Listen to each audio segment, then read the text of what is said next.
As-tu déjà eu cette sensation que ton corps ne répond plus comme avant? Comme si tes jambes étaient plus faibles, tes pas moins assurés, et soudain, monter une marche ou te lever du lit semblait être des tâches trop difficiles. Souvent, on essaie de rester actif. On marche un peu, on bouge, on fait ce qu'on peut. Mais au fond, la peur persiste. La peur de tomber. La peur de ne pas pouvoir se relever seul.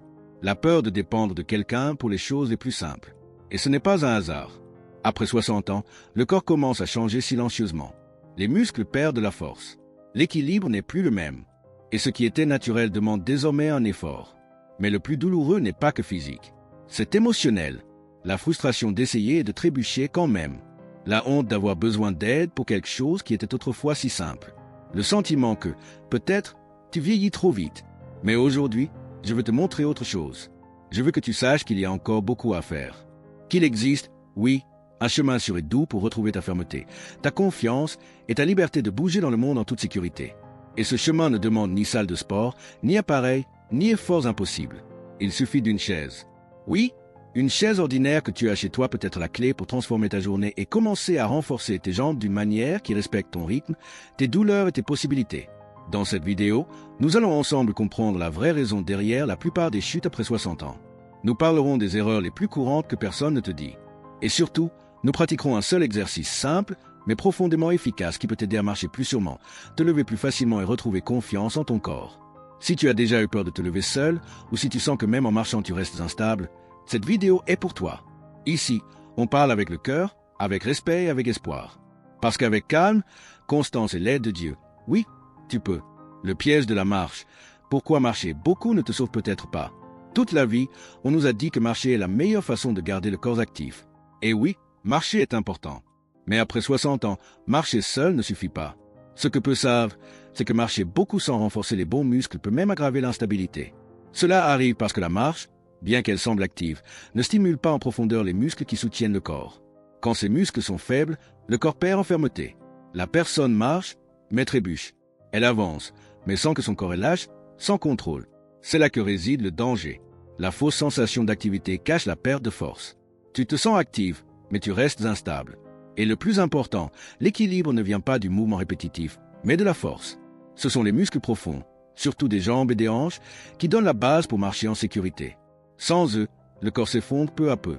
Mais cela peut changer. Et nous allons voir comment. Le muscle oublié derrière la plupart des chutes après 60 ans. Quand on parle de chute, beaucoup pensent tout de suite à un manque d'attention. Mais ce qui se cache derrière, dans la majorité des cas, c'est la faiblesse des muscles qui nous maintiennent debout. Le quadriceps, situé à l'avant de la cuisse, et les fessiers, dans la région des hanches, sont essentiels pour soutenir le corps. Avec le temps et l'habitude de rester assise longtemps, ces muscles perdent leur force. Ils s'endorment, et le corps commence à compenser en utilisant d'autres parties, comme les chevilles ou le bas du dos, ce qui augmente encore le risque de chute. Un test simple peut le révéler. Pose ta main à l'avant de ta cuisse et presse. Est-ce ferme ou mou? Si c'est mou, ce muscle doit se réveiller. Pas avec effort, mais avec attention et soin. Parce que ce sont ces muscles qui t'aident à te lever du lit, monter une marche, faire un pas sûr. Une erreur presque invisible qui peut saboter n'importe quelle tentative d'exercice. Beaucoup de femmes commencent à faire de l'exercice et pourtant ne voient pas de résultat. Parfois, elles empirent même et ne comprennent pas pourquoi. Une des erreurs les plus fréquentes est de faire les mouvements avec peur ou tension. Quand cela arrive, le corps se contracte, le mouvement devient rigide, sans fluidité, et les bons muscles ne sont pas activés. Faire un exercice en présence, c'est comme essayer de danser avec un corps figé. Ça ne marche pas. Le secret est la conscience. Quand tu respires, sens tes pieds au sol, bouge calmement et attentivement. Le corps répond. Même un mouvement simple, fait avec présence, peut produire des résultats puissants. La technique de la chaise stable, un rituel de 3 minutes qui transforme ta journée. Maintenant que tu comprends ce qui se cache derrière les chutes et la faiblesse des jambes, il est temps de découvrir l'exercice le plus simple et peut-être le plus efficace pour commencer à changer cela. La technique du lever et asseoir en conscience est plus qu'un exercice. C'est un rituel quotidien de reconnexion avec ta force. Prends une chaise solide, sans roulette. Assieds-toi avec les pieds parallèles, bien appuyés au sol. La colonne doit être droite, les épaules relâchées. Inspire et en expirant, pousse le sol avec tes pieds et lève-toi calmement. Reste debout 2 secondes. Puis assieds-toi à nouveau, comme si tu t'installais sur une chaise invisible. Répète ce mouvement entre 6 et 10 fois, toujours en respectant ton rythme. Si tu as mal au genou, écarte un peu plus les pieds. Si tu souffres de vertige ou te sens instable, reste près d'un mur ou appuie-toi. Si tu ne peux pas te lever complètement, essaie juste de décoller un peu tes fessiers de la chaise et reviens. Cet exercice, fait tous les jours, pendant seulement 3 minutes, a le pouvoir de réactiver les muscles oubliés, de redonner de la fermeté aux jambes et de renouveler ta confiance.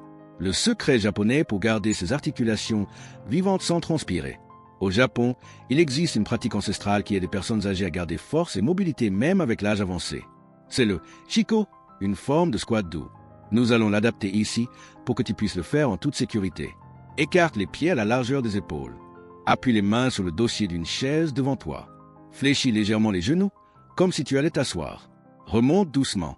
Sens tes hanches s'ouvrir. Sens la circulation s'activer. Ce mouvement active des articulations importantes aligne le corps et apporte une sensation profonde de soin. C'est comme un câlin à toi-même. Tu n'as pas besoin de transpirer. Il suffit d'être présent au eux et de répéter avec douceur. J'ai déjà essayé et ça n'a pas marché. Pourquoi tes exercices peuvent être sabotés par des croyances cachées? Beaucoup de femmes arrivent jusqu'ici avec des histoires de tentatives frustrées. Elles ont tout essayé et rien ne semble fonctionner. Mais il y a quelque chose d'invisible qui peut empêcher le progrès, les croyances cachées. Je suis trop vieille. Ce n'est plus pour moi. Mon corps ne répond plus. Ces phrases, dites en silence, sabotent même les meilleurs exercices. Elles créent tension, elles créent abandon. Mais ce ne sont pas des vérités. Ce sont des douleurs qui méritent d'être accueillies, pas nourries.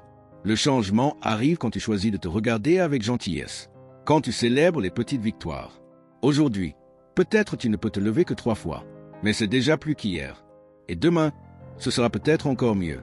L'histoire de Madame Neuza, comment elle a retrouvé la fermeté dans ses jambes avec un seul mouvement. Madame Neuza a 73 ans. Elle est tombée dans la cuisine, une fois, en essayant d'atteindre quelque chose dans un placard. Après cela, elle a eu peur de tout. Peur de marcher, de sortir, de se lever seule. Elle se sentait dépendante, fragile, invisible. Mais un jour, elle a vu ce même exercice et a décidé d'essayer. Un mouvement par jour, 3 minutes, avec foi, avec patience. La première semaine, elle avait mal, mais elle a continué. La deuxième, elle se levait déjà plus facilement. Après un mois, elle est allée au marché seule. Je pensais que je ne referais jamais confiance à mes jambes, a-t-elle dit. Mais aujourd'hui, elles me soutiennent et me libèrent. Parfois, ce qui change tout, ce n'est pas l'effort. C'est la constance. C'est la douceur avec laquelle tu prends soin de toi. C'est la décision de ne pas abandonner, parce que ton corps peut encore se renforcer. Tes jambes peuvent encore gagner en fermeté. Ta vie peut encore avoir légèreté et liberté. Je t'invite à essayer cet exercice pendant 7 jours. Fais-le à ton rythme. Sens ton corps et observe ce qui change. Comment serait ta vie si tu retrouvais confiance en tes jambes? Rappelle-toi, ce qui semble simple peut être la clé de ton indépendance. Et avec calme, constance et l'aide de Dieu, oui, tu peux. Cliquez sur la vidéo qu'il vous recommande maintenant.